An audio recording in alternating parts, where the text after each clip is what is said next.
Olá, sejam muito bem-vindos ao Sala 1, o podcast da agência B1. Eu sou Juliane Kessia e hoje nós temos um convidado que promete trazer muito conteúdo legal aqui. Mas antes disso, curta esse vídeo, já se inscreva no nosso canal, comenta aqui quem você quer ver nas próximas entrevistas, porque tem muita gente legal para a gente poder trazer aqui e a gente quer realmente divertir vocês. Mas antes, vamos agradecer aos nossos patrocinadores e parceiros aqui do Salão. A B1 News, a Bruno Lara Imóveis, o Depósito Nossa Senhora do Desterro, a Boticário, que está sempre aqui com a gente, e o Guto Sushi. O nosso convidado de hoje é empresário, advogado, especialista em direito. Atualmente, ele é proprietário de será que vocês já vão descobrir? De um escritório de advocacia. Ele é assessor jurídico da Associação Beneficente da Criança, Hospital da Criança de Minas Gerais, consultor do Instituto Cultiva, tem experiência na área de direito, com ênfase em direitos públicos, atualmente e principalmente atuando nos seguintes temas: direito tributário, direito administrativo, direito público, orçamento público e Receita Federal do Brasil. Depois de todo esse currículo, que eu ainda nem cheguei na linha do tempo de carreira dele, que é extensa e muita experiência, então hoje a gente tem muita coisa para contar para vocês. Eu recebo com muito carinho aqui hoje o Cláudio Figueiredo. Muito obrigado, Juliane, obrigado pessoal que está nos assistindo, toda a equipe da B1, e é um prazer, uma honra muito grande poder estar participando aqui do podcast. Estou muito feliz, e assim, eu quero começar lá do iniciozinho. O Cláudio, criança, ele já pensava em ser advogado? O que acontece? A advocacia surgiu muito natural, né? Como eu sempre tive uma altura maior, né? Eu brinco que eu já tinha 1,80 m com 15 anos. Todo problema que tinha na sala, meus colegas falavam assim, vai na frente e resolve com o diretor, ali, né? Então, acabou que, naturalmente, a questão da liderança, da defesa dos colegas, somente dos menores, os mais fracos, ficava para mim.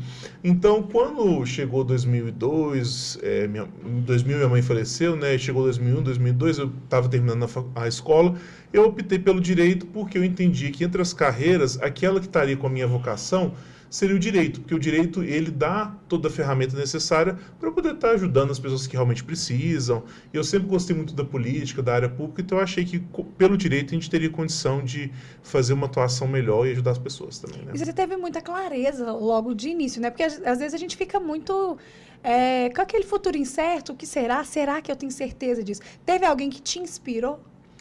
A grande questão, né, eu lembro muito de algumas gincanas, alguns processos que a gente participou e me colocaram lá de presidente, por exemplo, da equipe.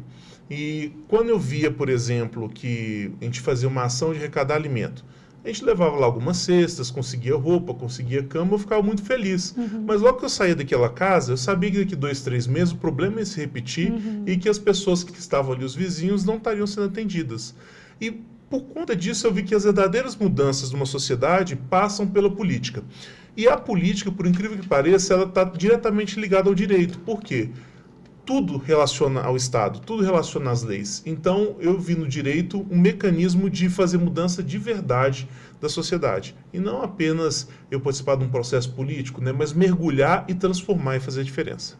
E aí, assim que você forma, você já se especializa nos direitos públicos? Sempre eu já entrei para a faculdade sabendo que eu queria trabalhar com né? direito público. Sim, eu entrei para isso. Eu falei, eu vou fazer a faculdade, eu quero aprender a fazer leis, eu quero aprender a interpretar as leis e, principalmente, eu quero estar podendo ajudar as pessoas, né?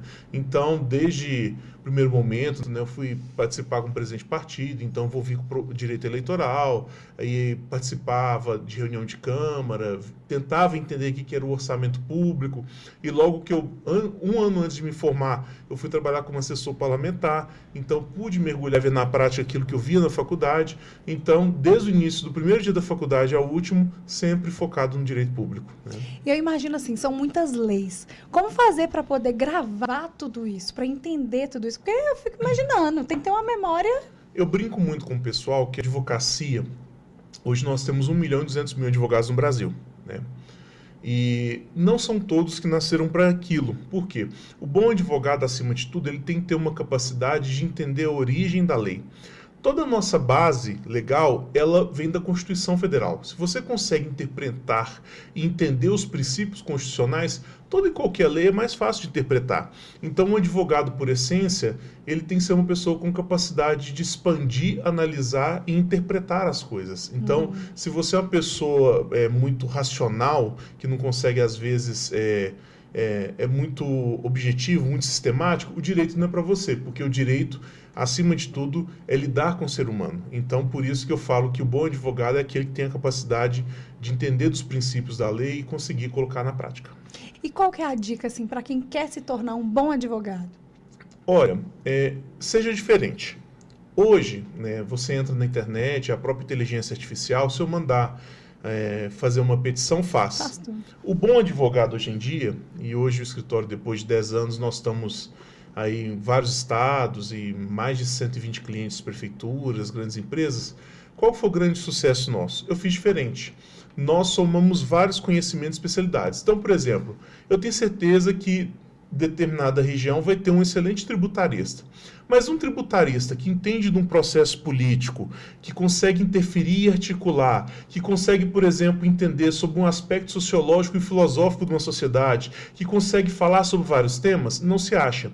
Então, o grande segredo para um profissional do direito hoje em dia é ter uma capacidade que a gente fala de transversal, ou seja, ele consegue transitar, mesmo que ele seja especialista em uma área, ele consegue transitar nas outras e dar uma solução completa para o cliente dele. E é isso muito que o escritório hoje tem diferencial. E aí você já identificava essa relação do direito com a política pública na faculdade? Sim, na faculdade eu via muito Eu sempre fui muito curioso, né? Minha família me conta que com 7, 8 anos minha diversão era pegar a enciclopédia e ficar lendo. Nossa. Então já tinha paixão por leitura desde pequenininho? Eu não me contentava quando alguém me dizia isso porque é assim. Não, mas por que isso? Quem trouxe isso? De onde que veio? A minha grande paixão sempre foi a história, mas eu lembro que minha avó falava, se você for professor como eu fui, você vai passar dificuldade na sua vida, né? Na época não tinha o piso do professor, então ao invés de fazer... Já tinha um aprendizado ali, né? Então aí acabou que eu fui para o direito, porque o direito tem um aspecto histórico muito forte, né?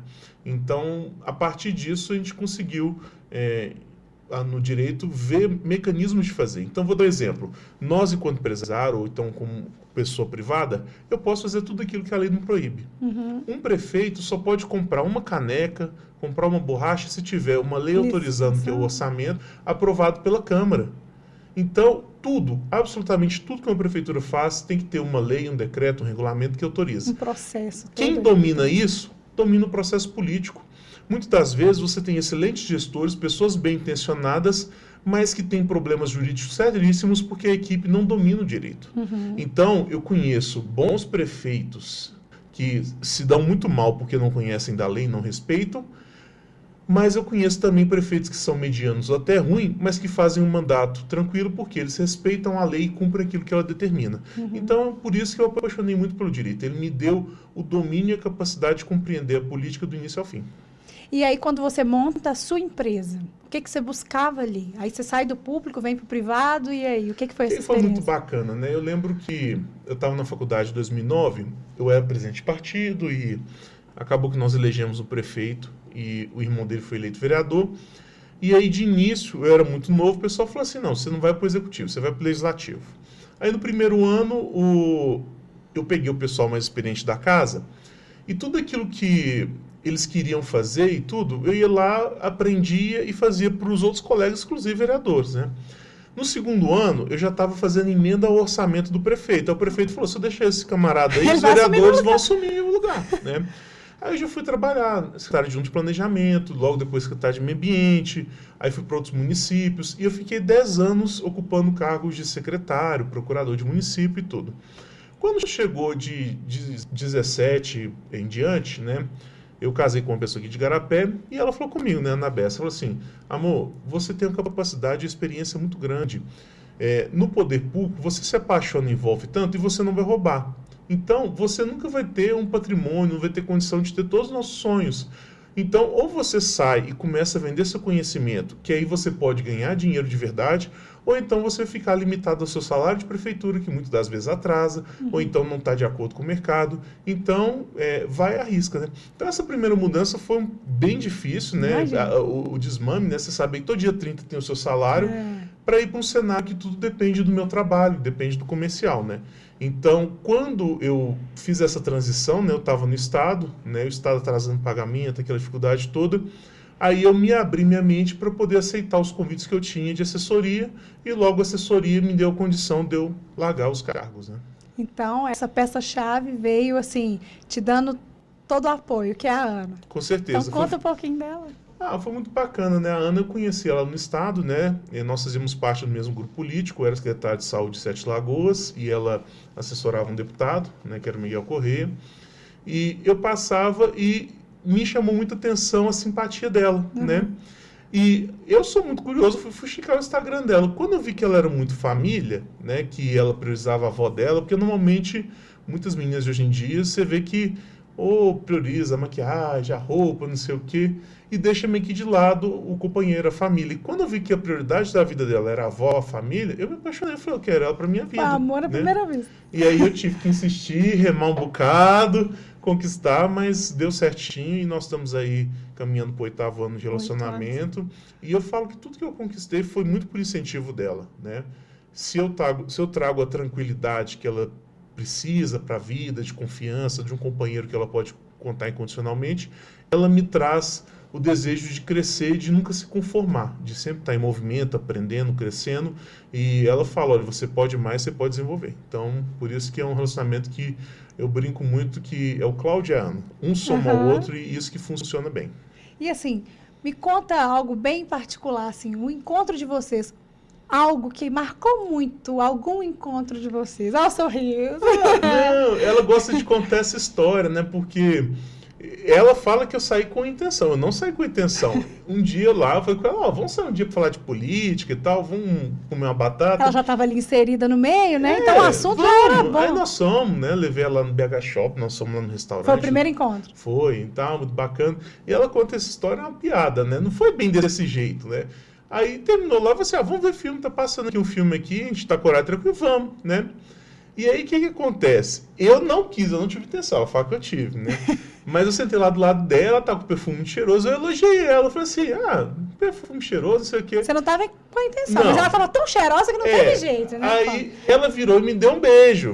Ela explica que foi o seguinte, na hora que eu falei que ela tava cheirosa, assim, Yasmin tá com a intenção, deixa eu dar um beijo nele, que o filme é legendado, senão eu não vou conseguir ler. Mas aí foi muito bacana, né? E as coisas com a gente é muito divertida, né? Assim, o estudante é muito amigo.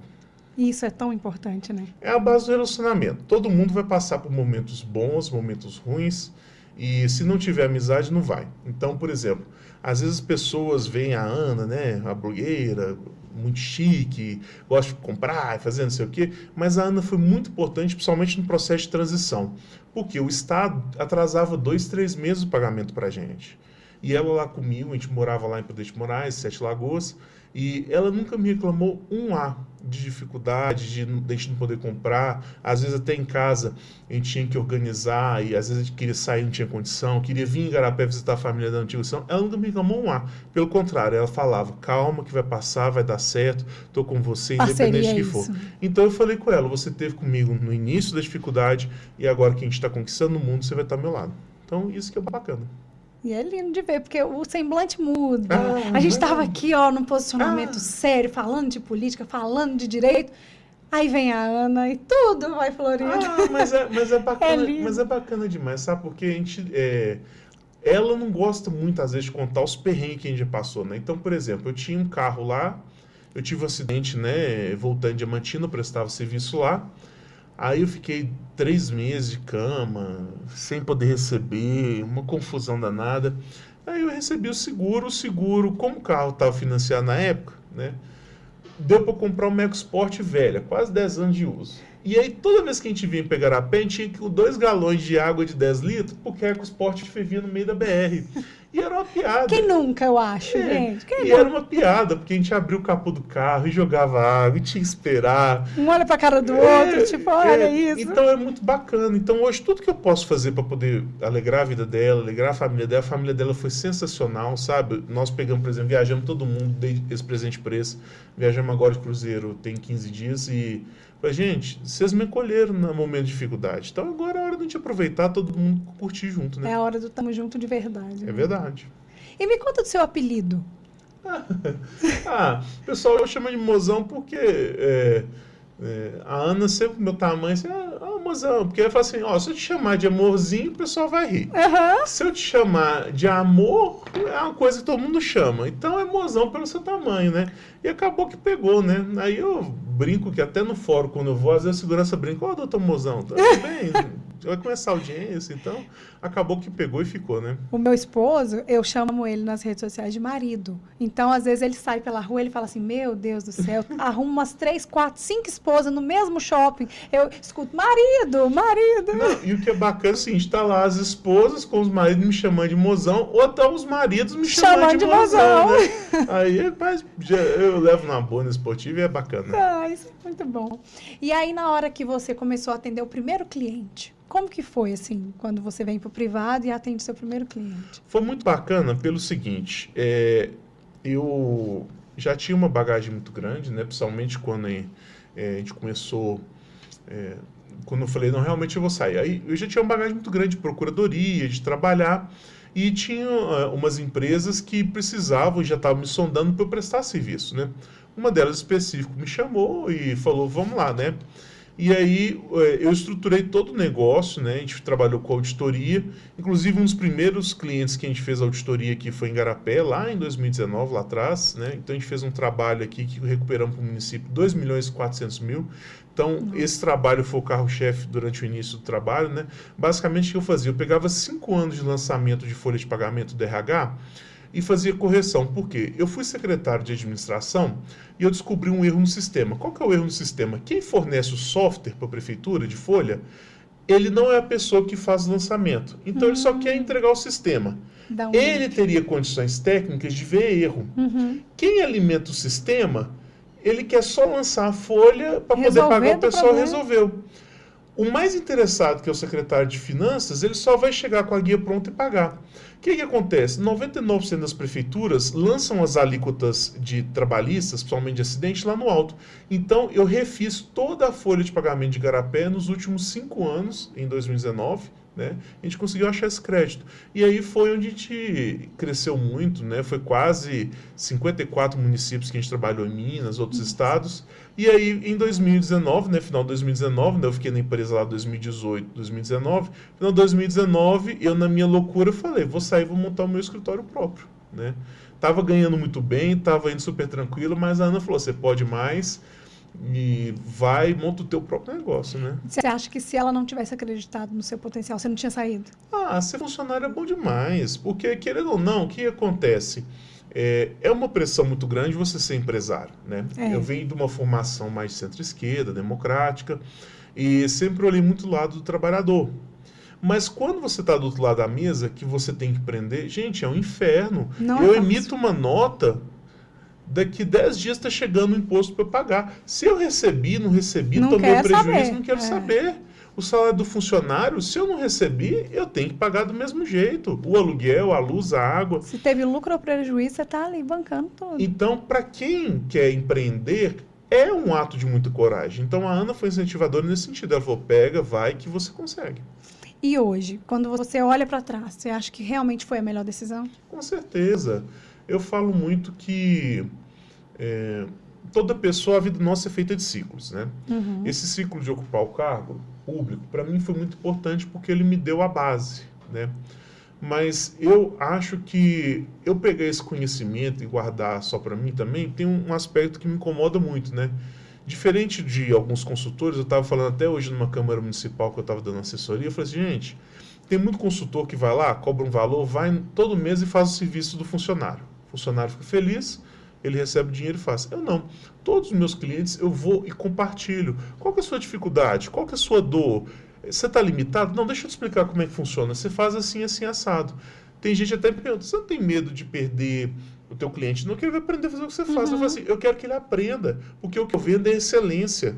Para eu poder ensinar, eu preciso aprender. Eu sempre vou estar à frente, porque eu tenho que me atualizar para poder responder todas as perguntas que eles fazem.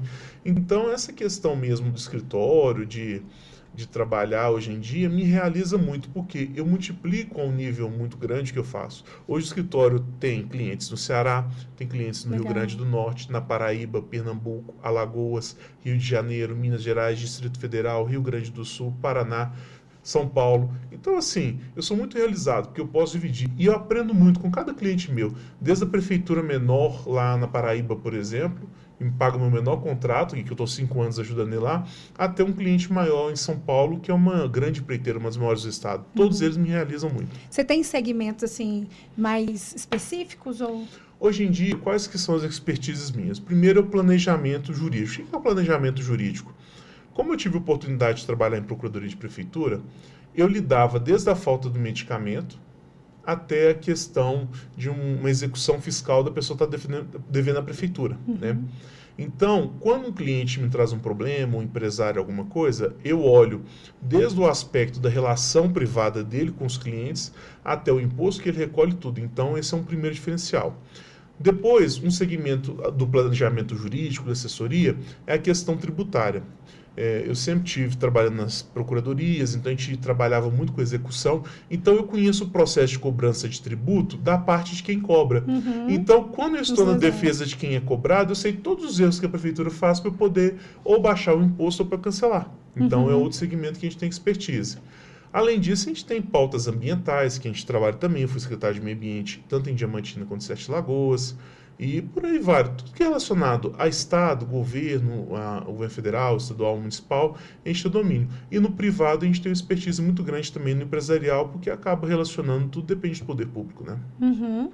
E hoje, assim, quais são as implicações legais da implementação de políticas públicas em diferentes áreas geográficas ou jurisdicionais? O que é a grande questão que eu falo com relação ao direito? O direito não é uma coisa uniforme. Eu vou te dar um exemplo concreto na prática. O melhor tribunal de contas que eu entendo do país é o do estado de Pernambuco. É muito mais avançado que o nosso. O entendimento de Pernambuco sobre algumas matérias é completamente diferente do de Minas Gerais. Minas Gerais tem uma interpretação. Então, agora mudou a lei, né, de licitações, mas até um tempo atrás, Pernambuco não se admitia, por exemplo, contrato por êxito, já o Tribunal de Contas de Minas aceita, né? Então tem mais brechas Então, aqui. Essa questão territorial faz com que o advogado seja extremamente adaptável. Um advogado não pode ser, em primeiro lugar, alguém preconceituoso. Ele não pode ter uma mente engessada. Então, cada lugar que ele vai chegar, ele precisa entender como pensam os juízes, como que pensa a estrutura de poder, para ele poder dar para o cliente dele a melhor solução, né? Então, por exemplo, em São Paulo, os juízes são extremamente legalistas, né? Então, quando eu vou fazer uma petição em São Paulo, eu bato muito específico na letra da lei. Já no Nordeste, eles são extremamente meritórios. Em que sentido? Por mais que a lei está me permitindo aquilo, se eu estiver fazendo algo que seja moralmente incorreto, o juiz nordestino, ele atua de modo muito forte. Vou te dar um exemplo. Alguma receita que o município deixou de arrecadar e está cobrando na União. O juiz do Nordeste, ele senta a caneta sem dó, porque ele sabe que aquele dinheiro faz falta. Já que em São Paulo, por exemplo, ele vai olhar o seguinte: não, tudo bem, a lei obrigou, não obrigou, a questão formal fez. Então, essa questão territorial, jurisdicional, ela está muito relacionada com a capacidade do advogado se adaptar a cada local que ele está fazendo. E de comarca para comarca é diferente. Os juízes de Betim são diferentes aqui de Igarapé, por exemplo. Porque eu imagino que assim, tem que ter um estudo de campo muito grande, né, para entender cada... Quando eu pego um cliente, a primeira coisa que faço, ele vai me trazer o caso, vai conversar. Eu nunca dou preço de início, né? Então, eu vou entender a causa, depois volto a conversar com ele. Eu sou bom mineiro para negociar, né? Tem gente que já chega e já dá valor. Eu não gosto de cobrar mais do que vale meu trabalho, nem menos do que eu me sentiria bem remunerado, né? Então, eu olho um termo que seja bom para os dois. Mas, por exemplo, me trouxe uma causa. Qual comarca que é? Tal local. O processo já está ajuizado? Já. Como é que é aquele juiz? Eu entro lá no tribunal e vejo as decisões dele sobre aquela matéria. Eu entro na mente dele, eu tento compreender como que ele se comporta. Eu tento entender se aqueles assessores que trabalham com ele têm alguma relação com o poder público, se eles podem ser contaminados com algum pensamento. Por exemplo, tem juiz que persegue um prefeito. Então eu sei que toda matéria contra a prefeitura, ele tende naturalmente a julgar contra a prefeitura. E mesmo quando a prefeitura tem direito, ele não vai dar tudo que a prefeitura quer, vai ser mais restrito.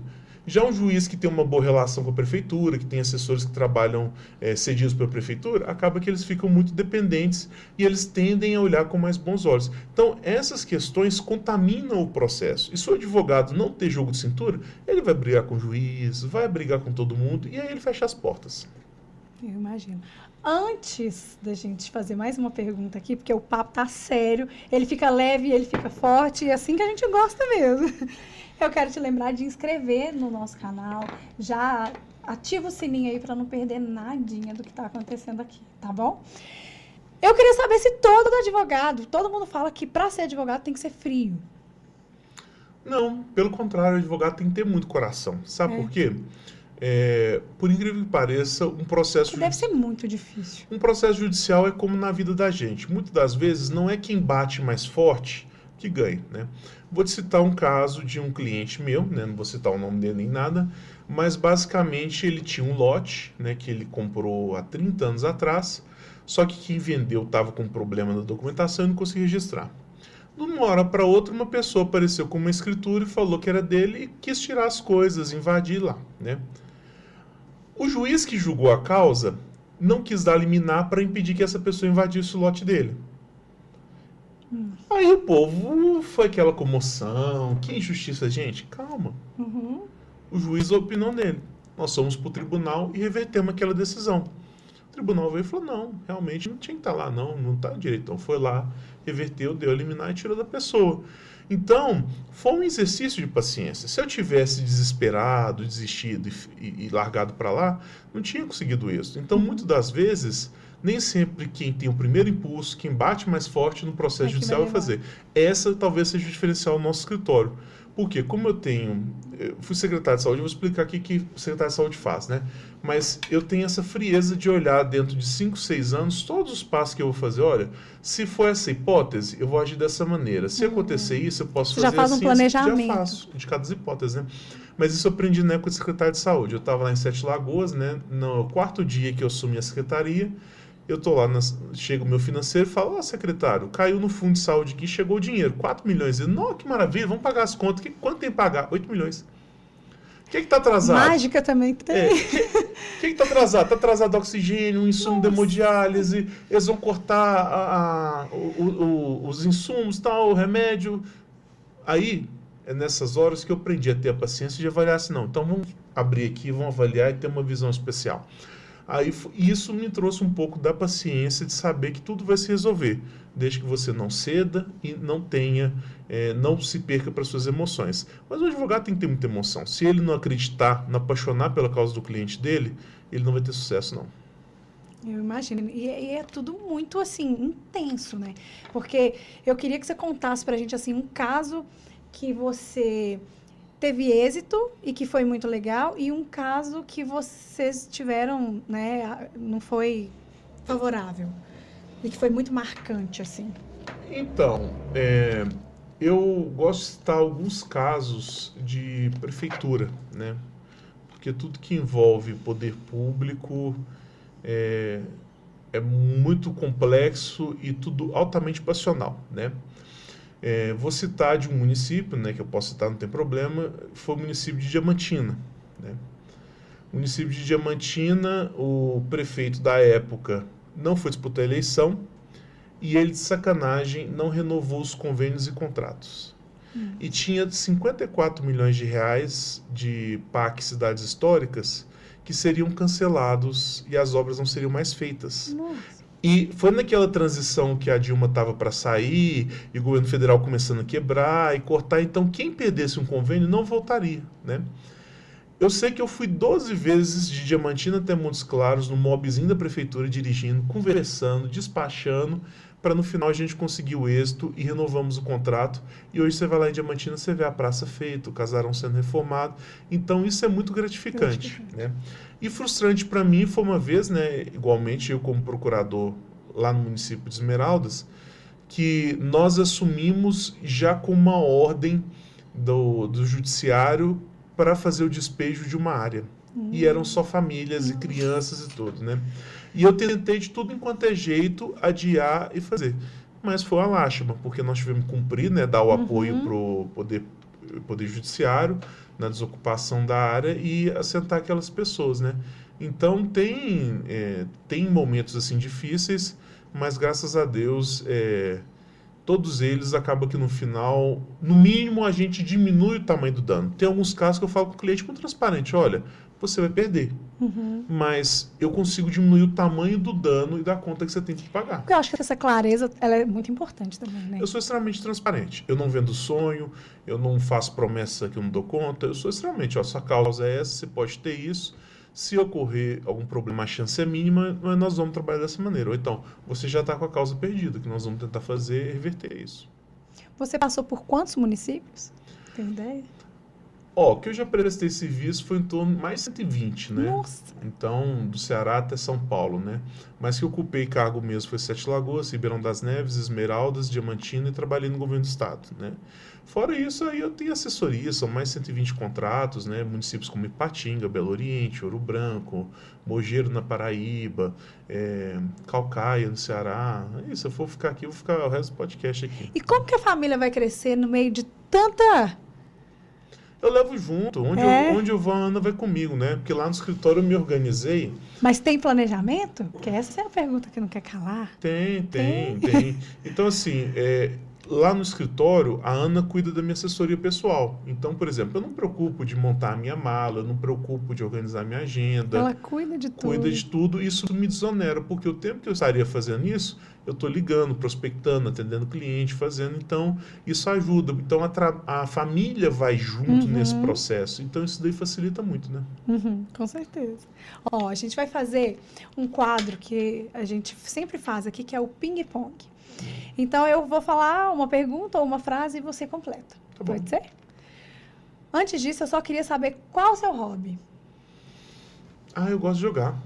Eu tenho meu computador lá, que eu comprei, né? Mas a vida toda, desde criança, eu gostei de videogame ou eu gostava de jogar, né? Então, por exemplo, jogo de Segunda Guerra Mundial, jogo de administração de cidade, jogo de administração de empresa. Tem jogo de administração de cidade? Tem. Olha! Tem. Já o Endo que joga. Eu jogo. É o SimCity? SimCity. Tem outros lá, o City Tower. Tem 80. Eu gosto de jogar The Sims. Já jogou The Sims, Não. Juliana? Você monta a sua casinha, vai Aí fazer você uma reforma, Que trabalha. Você tem uma vida melhor que a sua atual. Mas isso que é engraçado, né? Eu sou bitolado de tentar fazer a cidade perfeita, né? Do orçamento fazer certinho. Olha como que faz sentido. Aí na realidade Desde tem. criança, então... E aí o pessoal fala assim, pô, mas você trabalha com isso e vai jogar nisso? É porque lá eu tiro a minha limitação. Que né? legal. Lá você pode sonhar e realizar, assim. Sonhar e realizar. Mais rápido, Mais né? rápido, né? Então, com esse lá de dedo, eu construo um bairro, né? Então, Eu já quero esse jogo pro meu filho. É bacana, né?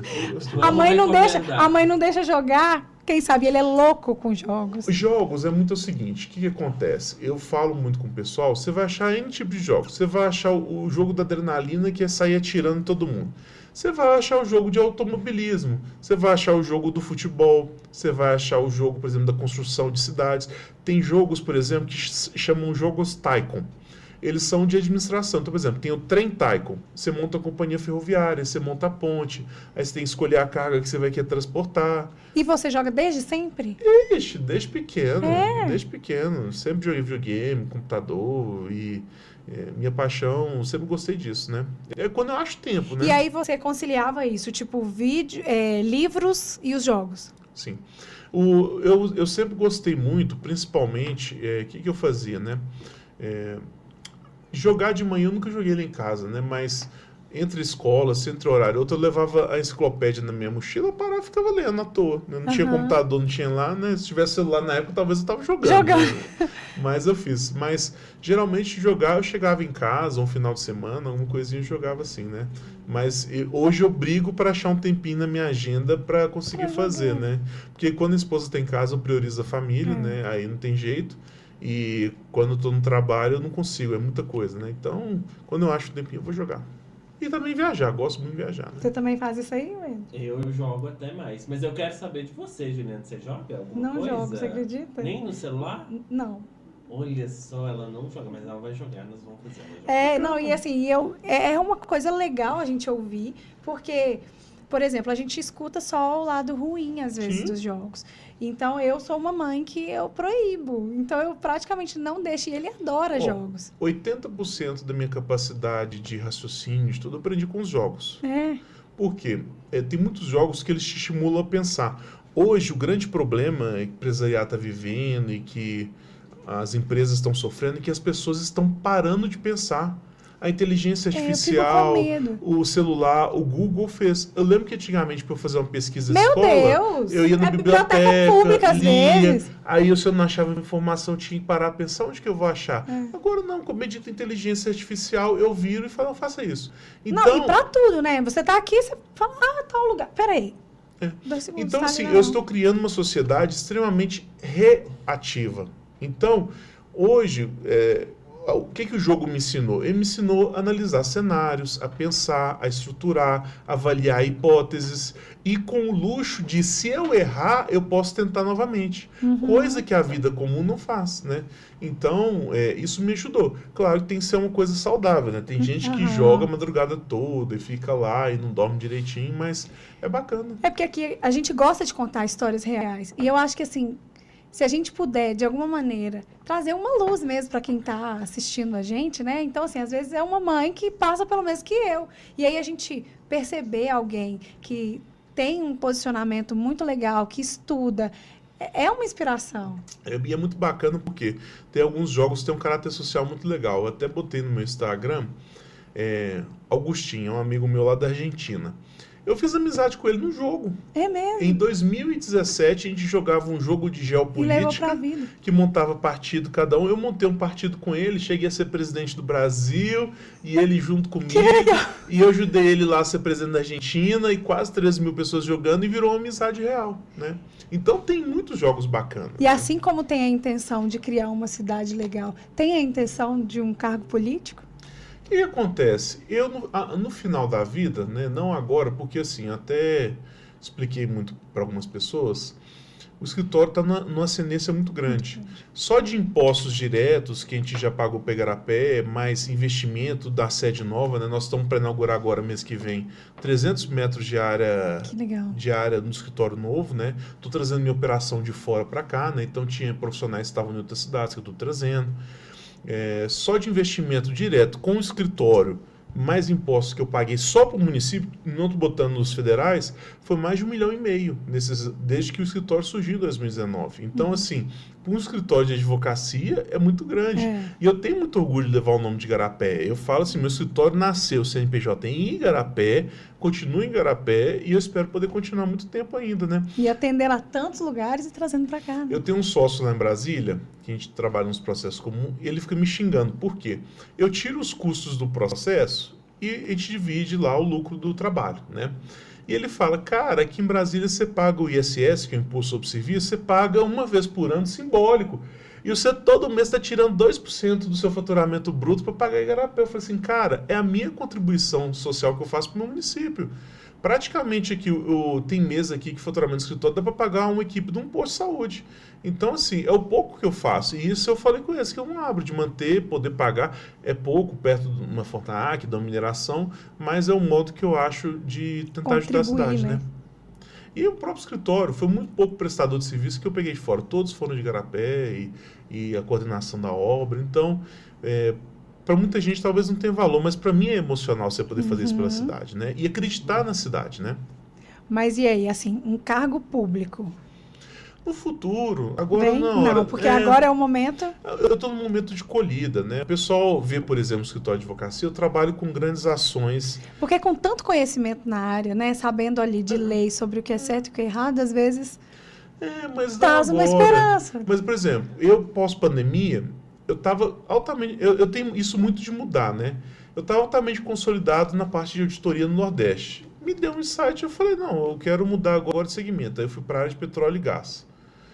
Eu fiquei 2 anos com a Ana me xingando, me chamando de louco, porque eu tinha que viajar, prospectar cliente, pagar a perícia, pagar a auditoria para poder já chegar num cliente e falar assim, olha, você tem esse direito. E teve cliente que pegou o meu estudo e contratou o concorrente. Mas hoje eu estou colhendo muito do que eu fiz. Então, pelos próximos 5 anos, pelo menos, eu estou na colheita. Depois que eu tiver com minha vida estruturada e tudo, aí sim eu vou ter a tranquilidade. Eu falei que com 50 anos eu aposento o escritório, ou seja, eu só vou advogar para aquilo que eu gosto e que eu quero, né?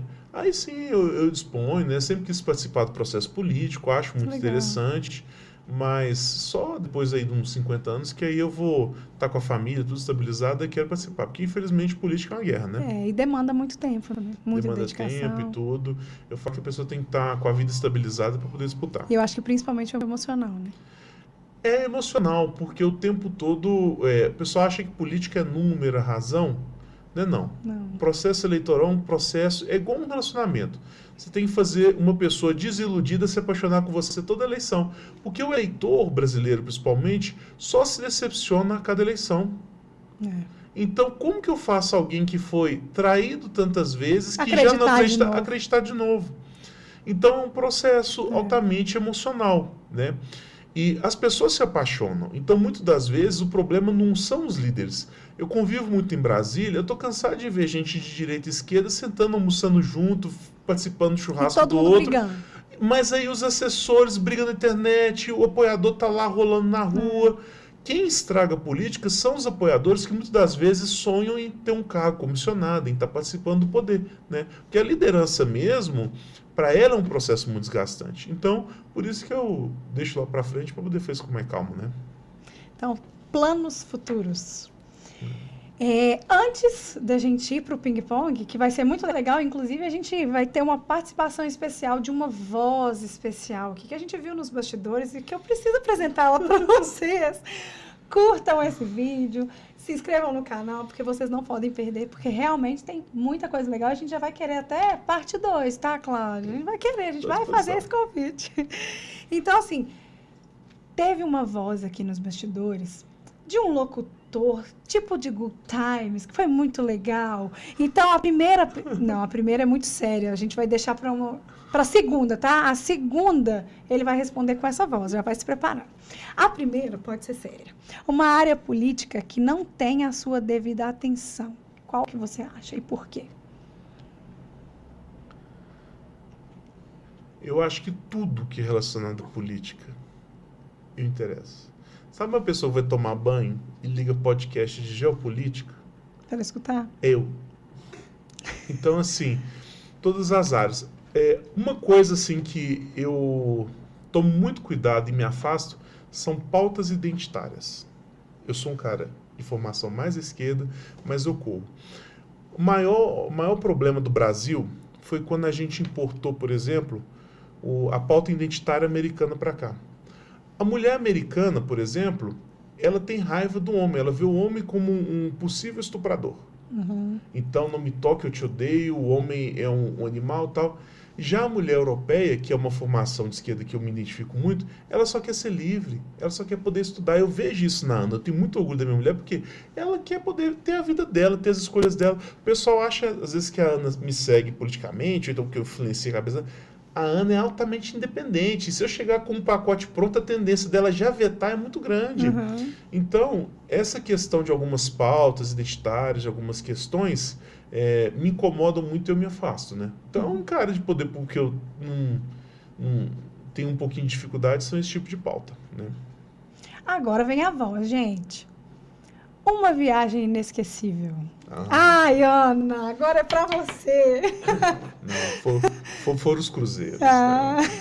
Foi bom. Vai lá, com aquela voz mais perto do microfone. O pessoal tá gozando por causa do Good Times, né?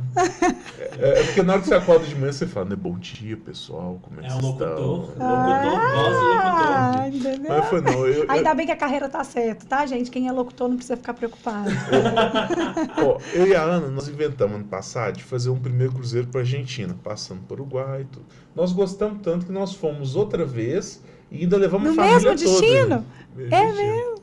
É muito bacana, é uma viagem diferenciada. Por quê?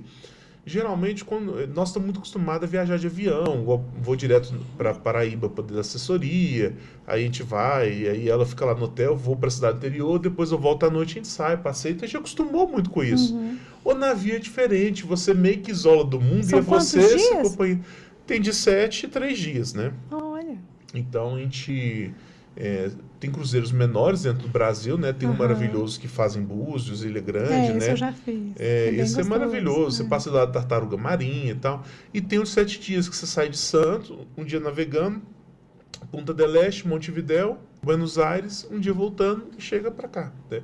É maravilhoso porque você conecta com a sua família, você conecta com seu companheiro, você esquece um pouco o celular porque o sinal lá é horroroso. Então, foi maravilhoso, né? Mas tem muita viagem, né? Nós estamos programando uma agora para Europa, vamos ficar lá 15 dias, Que delícia. visitar lá minhas origens na Itália, né? Que eu tô... Eu tenho todo um processo de cidadania italiana, né? Meu avô era italiano, então nós vamos passar na Itália, França, Alemanha, Suíça, então... Mas a ideia sempre é passear por lá e voltar para Igarapé. Ah, não dou conta, não. Então tá bom. Viciou, acabou. Maravilhoso. O maior absurdo que presenciei na política foi? 8 de janeiro do ano passado. Gente, eu posso ter toda discordância. Quando eu vejo uma pessoa quebrando prédio público, quebrando obra de arte, cara, tá com raiva, quebra sua casa. É dinheiro nosso. Quebrando história, quebrando obra de arte. Eu tenho muito zelo pelo que é público, sabe? Então, quando eu vi o pessoal insatisfeito com uma questão começar a quebrar as coisas... o vandalismo não justifica nada. Aquilo ali, pra mim, eu falei assim, gente, o povo tá doido da cabeça, né? Eu acredito na democracia. É o pior sistema político que tem, mas é o que mais funciona, né? Quando eu dependo só de um líder para poder tocar um processo político, não uma ditadura, quando esse líder adoece, fica velho, o país morona com ele. Foi assim na União Soviética. O Stalin estava lá tocando, o país desenvolveu, cresceu, mas matou 1 milhão de pessoas. Aí quando ele foi ficando velho, adoecendo, o país começou a entrar em decadência. Então, isso foi o maior absurdo que eu já vi. Se eu pudesse voltar no tempo e encontrar o Cláudio Figueiredo, de 15 anos, que trabalhava como despachante, o que eu falaria? Para cuidar mais da minha saúde. Eu negligenciei muito, sabe? Até hoje eu pago muito pela minha negligência com o trabalho. Eu vou te dar um exemplo. Quando eu estava... Minha mãe separou do meu pai quando eu tinha 3 anos. Então ela foi cuidando de mim. Chegou ali para 14... Você é filho único? Filho único. Quando chegou ali 14 anos, ela desenvolveu um câncer no pâncreas. Meu tio não contou, nem ela que a tinha. Ela faleceu quando eu tinha 15. A partir dali, eu tive que me virar sozinho, né? Então, eu fiquei ali com 3 anos de um salário mínimo que ela pagava INSS como autônomo, né? Foi a conta de pagar, eu estava em colégio particular, era a conta de pagar, né? Porque a renda caiu pra caramba. Mas, desde aquela época, eu trabalhava de dia, estudava de noite e de madrugada ia fazer bico, programava site, web design, fazia trabalho de faculdade para os outros, fazia trabalho de escola, até maquete montava, tudo para ganhar o dinheiro para poder fazer. E por conta disso, eu fui negligenciando minha saúde esse tempo todo. Então, priorizava o sustento ali naquele momento, né? Prefeitura, na época que eu trabalhava na prefeitura, por exemplo, de Ribeirão das Neves, eu saía de 7 Lagoas, 6 horas da manhã, tomava um café na estrada que era um salgado, uma coisa muito ruim, trabalhava o dia todo, almoçava muito mal, muito estresse, pressão, ficava até 6, 7 horas da noite, às vezes a prefeita pedia para ficar mais, chegava em casa 10 horas da noite, morto, para acordar no outro dia. Hoje eu não faço isso. Um dos motivos que eu fiz a minha sede aqui em Igarapé foi para isso. Na época da pandemia, eu rodava 12, 14 horas por dia nas prefeituras lá no Nordeste para tentar achar um cliente, né? Hoje eu não faço, então eu prefiro ganhar menos, prefiro ficar tranquilo aqui em Igarapé, mas ter qualidade de vida. É tão importante, né? Um lugar que pretendo viajar é? A Itália. É muito engraçado, né? Porque... Voltando às origens. Como meu pai... Hoje eu tenho uma conversa melhor com ele, né? O problema dele era com minha mãe, que eles não batiam muito bem, né? Mas como meu pai separou da minha mãe, meu avô que foi meu pai. E aí, meu avô italianão, tal, minha bisavó Riqueta, né? O pai dela veio da Itália, que negócio... E aí, quando eu vou ganhando maturidade, você vê que tudo aquilo fazia sentido. O macarrão na quinta e no domingo, O vinho, com 5 anos, meu avô socando vinho para eu beber, minha mãe xingando ele, né? Aquele jeito, o gesto explosivo do meu avô, o gestual, o narigão de italiano, o jeito... Então, ir para a Itália para mim, né, tirar a cidadania, né, de ajudar os documentos, é me conectar com ele. Eu falo assim que ele foi a pessoa que eu mais amei nessa vida, É né? mesmo? Foi meu pai, meu tudo. Então, assim, alguém que já foi parte, porque já morreu minha mãe, meus avós, todo mundo. Alguém que se eu pudesse ter uma ficha para poder ter lá 10 minutinhos com ele, seria Você ele. queria. Então, ir lá, de certa forma, é reconectar com ele, né? Então, vai ser muito bacana. Vai ser linda a viagem. A Ana vai contar pra gente, né? Vai. Eu gosto. Um lugar... a Ana Bessa é. A gente já falou tanto dela, mas a gente precisa de uma definição aqui agora. Ela é maravilhosa. Gente, tem a Ana do Instagram e a Ana do dia a dia. A Ana do dia a dia é igual do Instagram, só que muito mais maravilhosa, com mais detalhe, é mais humana, porque assim, ela tem muita preocupação em gerar o conteúdo dela, mas ela é aquele jeitinho mesmo do dia a dia, e quando você convive com ela mais tempo no dia a dia, se apaixona mais ainda pelo jeito carinhoso que ela é. Gente, é muito divertido. Lá em casa a gente fica brincando. 3 horas da manhã, essa madrugada, minha cachorra dando latir. Aí ela vê, mas você vai lá? Amor, eu vou. Tá. Levantei. Depois, cachorro muito lá, agora eu sei. E a gente ri, a gente brinca. Então, é muito bom. Não tem nada ultimamente tá tirando a paz de vocês. Não. Isso é que é bom, né? É maravilhoso. O melhor da vida é. Família. O pior da vida é. Trabalho. Sabe o que é o problema do trabalho? Por isso eu quero aposentar com 50. Trabalho dignifica e tal. Eu tenho clientes maravilhosos que pega a causa até de graça, se precisar. Mas tem cliente que é teimoso. E você fala com ele, fulano, não faz desse jeito. Aí vai, faz. Aí dá problema. Você faz o papel de pai e mãe, né? Gente, se o médico ou advogado fala, não faz. Não faz. Né? Aí o cliente vai e faz do jeito contrário, aí dá problema, a gente procura, com aquela cara mais lambida. Então, é igualzinho mesmo. É igualzinho filho falando. É a mesma coisa. Mãe, eu não queria, mas eu fiz. Então, assim, tem clientes, por exemplo, eu cito um prefeitura que eu sou apaixonado, Mogeiro, na Paraíba. Foi meu primeiro contrato de área pública da minha pessoa jurídica. Eu abri meu escritório, eles acreditaram em mim, eu estou com eles há 5 anos ininterrupto. Eles me fazem raiva, atraso de pagamento, mas eu não largo eles. Por quê? Eu criei uma amizade, eles me ouvem, me respeitam enquanto profissional. Isso é muito importante. Facilita o seu trabalho. Né? Eu quero ser respeitado. Eu falo, mas tem gente que tem ambições na vida. A minha ambição é que na hora que eu morrer, eu tenho uma pracinha com meu busto e meu nome.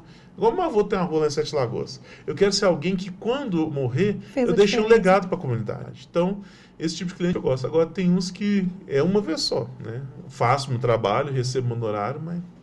Terminou, finalizou, beijo, com Obrigado. Deus. Algo que eu não suporto no mundo é? Preconceito.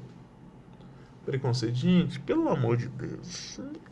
O mundo tá dando ré. O mundo tá dando ré. Né? Essa discussão, por exemplo, Israel, Palestina.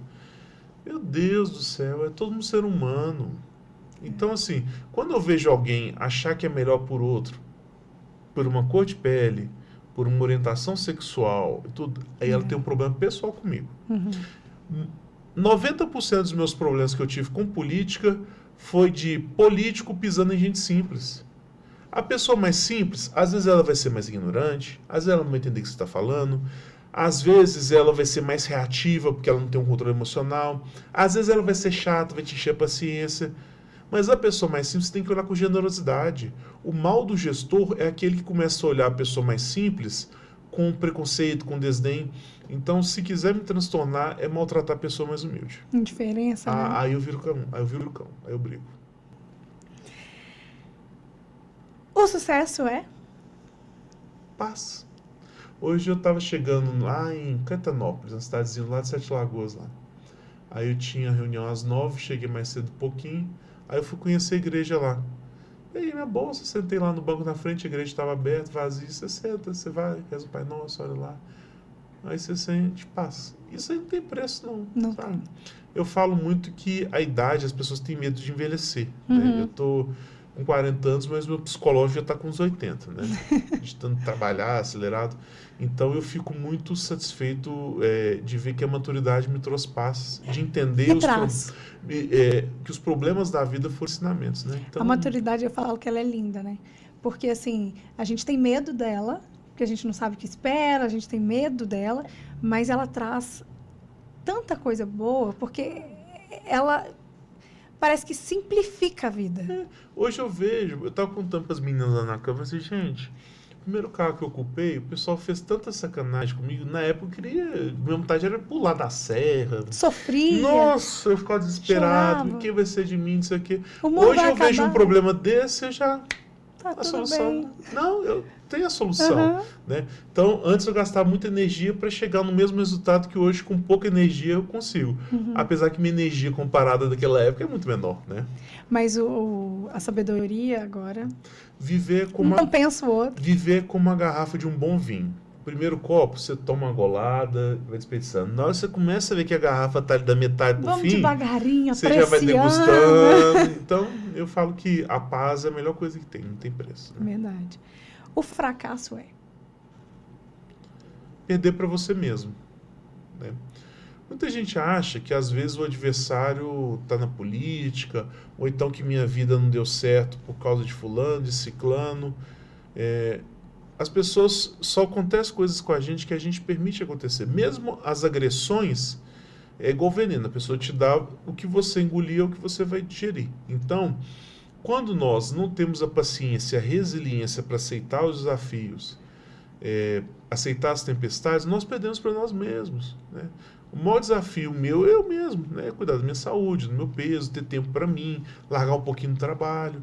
Então, meu adversário sou eu. Então, esse que é o grande desafio para qualquer pessoa. O amor é? É uma das construções mais lindas que tem, né? Uma construção, né? Eu falo que cada dia que passa, né? Esse relacionamento meu com a Ana, por exemplo, é uma construção maravilhosa, né?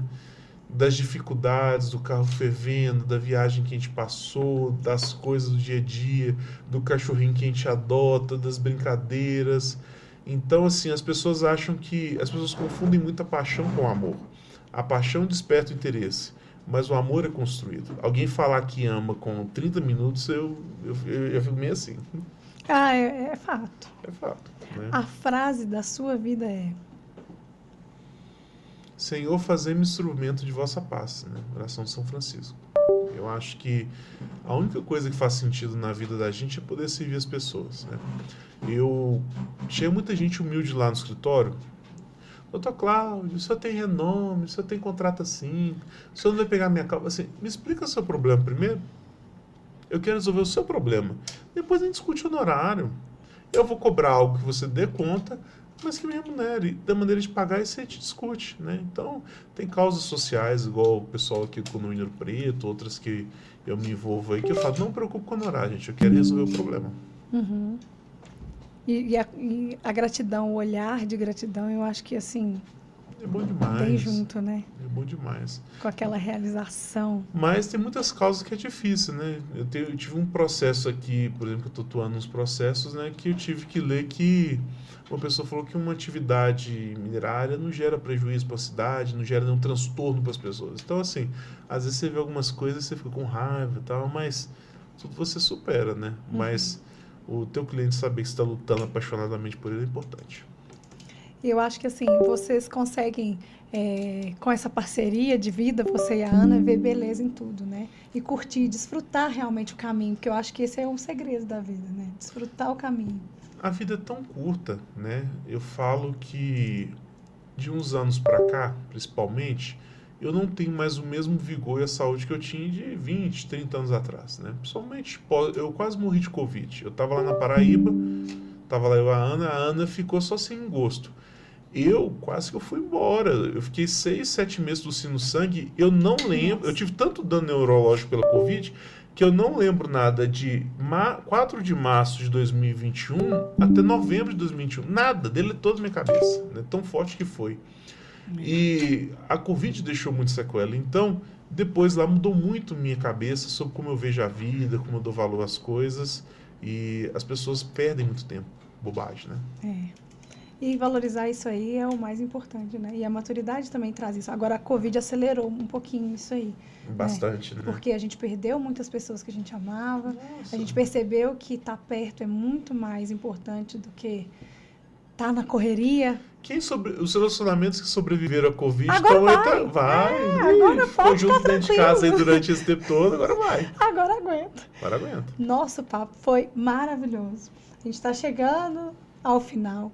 Eu quero que você deixe uma mensagem para quem está ainda como aspirante aí no direito, na vida pública. O que você tem para dizer? Em primeiro lugar, eu acho que a melhor palavra para o direito e para a administração pública é generosidade. Né? É você olhar para as pessoas com muito carinho, né? Com muito respeito, com muito acolhimento. Porque quando você começa a galgar algumas posições, tanto no direito quanto no poder público, a bendita da vaidade é um veneno, né? Eu nunca me inebriei pelo cargo, por poder almoçar com o governador, nem nada.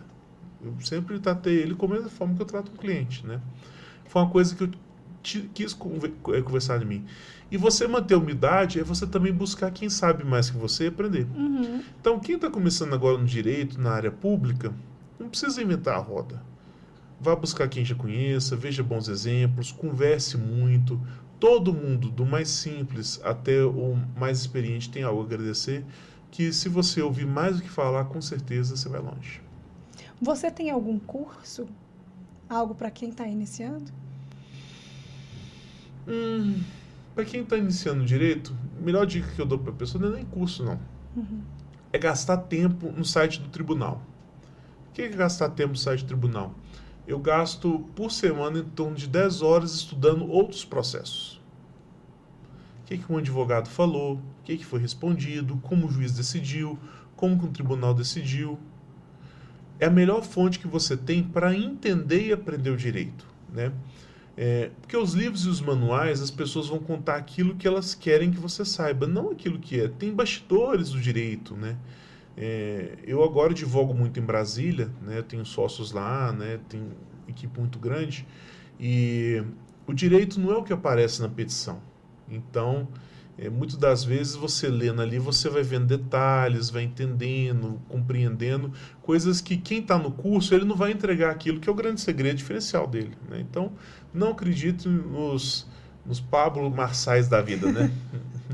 Mas, aproveitando, já que a gente percebeu, né, aqui todo mundo percebeu, inclusive vocês, que tem muito conhecimento aí. Eu sei que a agenda está corrida, mas lança aí um canal com dicas e conhecimento que eu tenho certeza que vai dar muito certo. O pessoal vai adorar. É um dos projetos, eu agora estou concluindo a obra do escritório, eu brinco lá com o pessoal da equipe, que é igual obra pública, né? Porque completou um ano agora, mas foi uma dimensão, foi 300 metros quadrados, né?